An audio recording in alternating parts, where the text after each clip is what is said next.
Sesaat lagi Anda akan mendengarkan program Renungan Sahabat Seperjalanan bersama Pendeta Wendy Pratama. Selamat mendengarkan.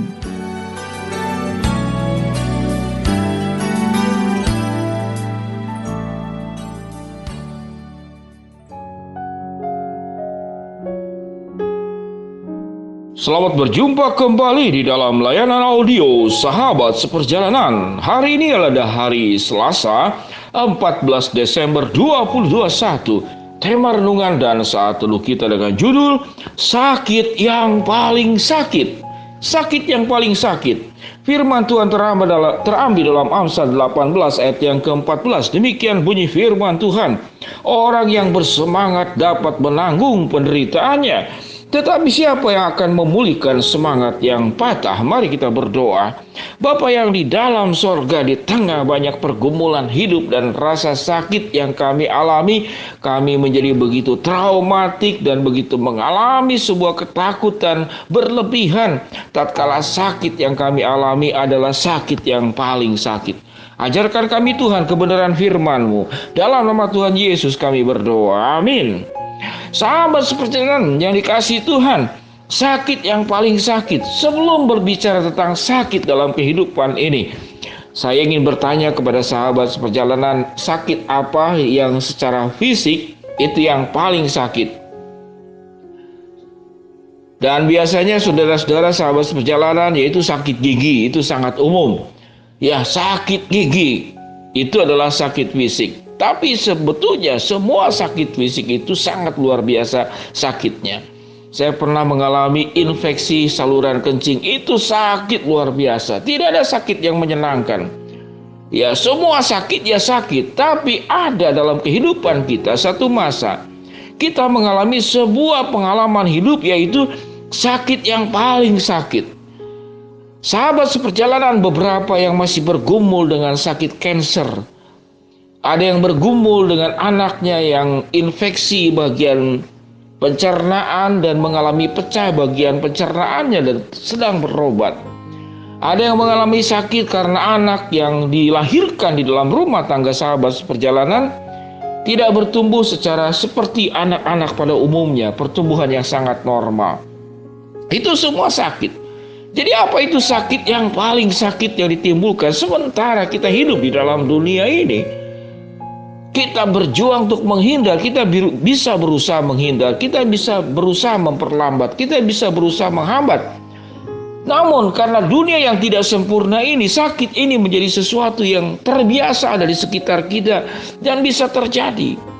Namun tatkala bagaimana kita bicara tentang sakit yang paling sakit dalam kehidupan, tidak hanya bicara tentang sakit fisik. Apa itu sakit yang paling sakit? Dikhianati berkali-kali. Kemudian dimanfaatkan berkali-kali, ditipu berkali-kali, dijerumuskan berkali-kali. Jadi apa itu yang namanya sakit yang paling sakit? Yaitu pengalaman yang sama yang kita alami, yaitu berkali-kali, bukan sekali.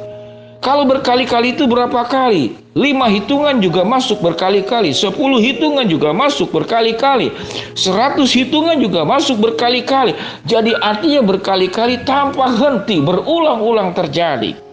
Namun sahabat seperjalanan, apakah kita akan menyerah dengan semua keadaan ini? Dan lalu kita mengatakan, ya udah, ini sudah nasib saya, diterima saja. Ini memang sudah garis hidup saya ya diterima saya saja. Apakah seperti demikian? Dan kau berkata, aku sudah tidak bisa lagi melewatinya, aku sudah tidak sanggup lagi.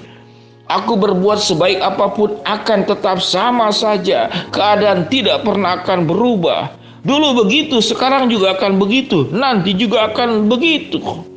Memang aku ini tidak layak untuk disayang, aku tidak layak untuk diterima, aku tidak layak untuk dimiliki, aku tidak layak untuk dicintai, aku tidak layak untuk dihargai. Aku ini memang sampah, aku ini memang tidak ada manfaatnya. Nasibku sudah seperti demikian. Apakah seperti demikian kehidupan kita?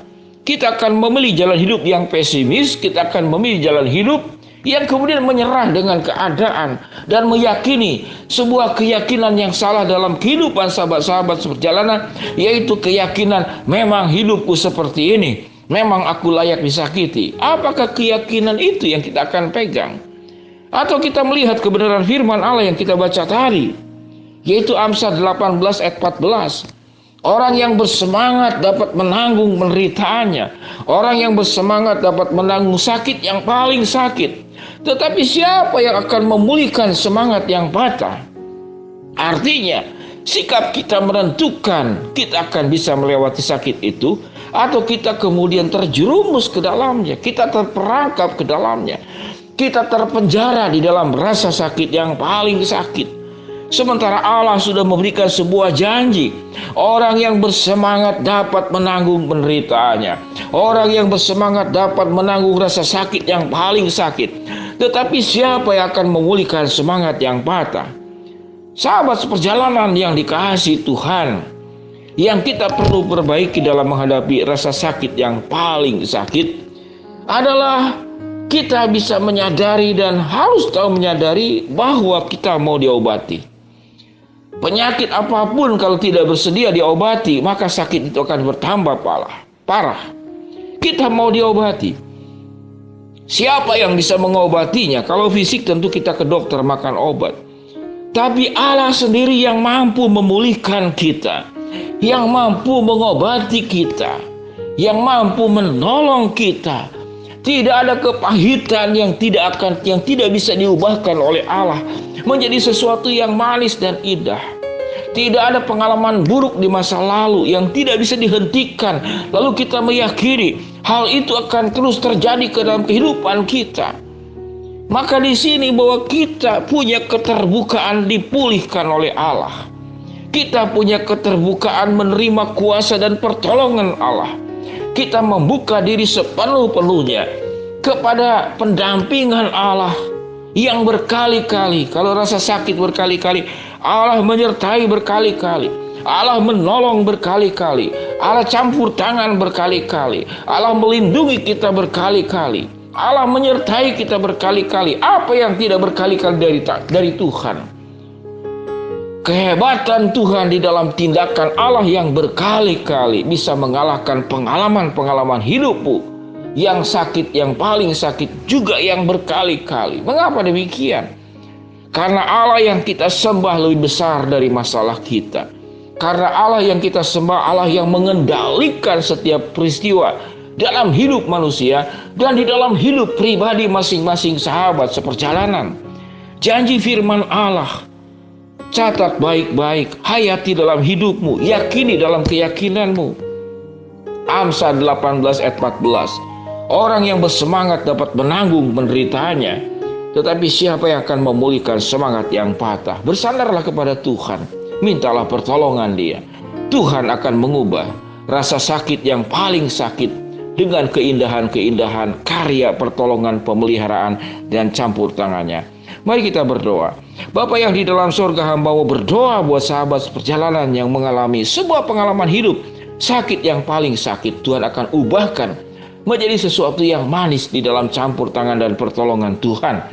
Hamba mau berdoa buat yang sedang sakit, Tuhan jamah sembuhkan. Yang sedang mengalami masalah, Tuhan bukakan jalan. Yang sedang memohon berharap sesuatu, Tuhan akan kabulkan sesuai dengan waktu, rencana, dan kehendak-Mu. Di dalam nama Tuhan Yesus kami berdoa. Amin. Shalom sahabat perjalanan yang dikasihi Tuhan. Berjuang, engkau bangkit dari rasa sakit. Tuhan akan ubah semua kesakitan menjadi kesembuhan, semua kesakitan menjadi keindahan. Tuhan memberkati kita semua. Amin.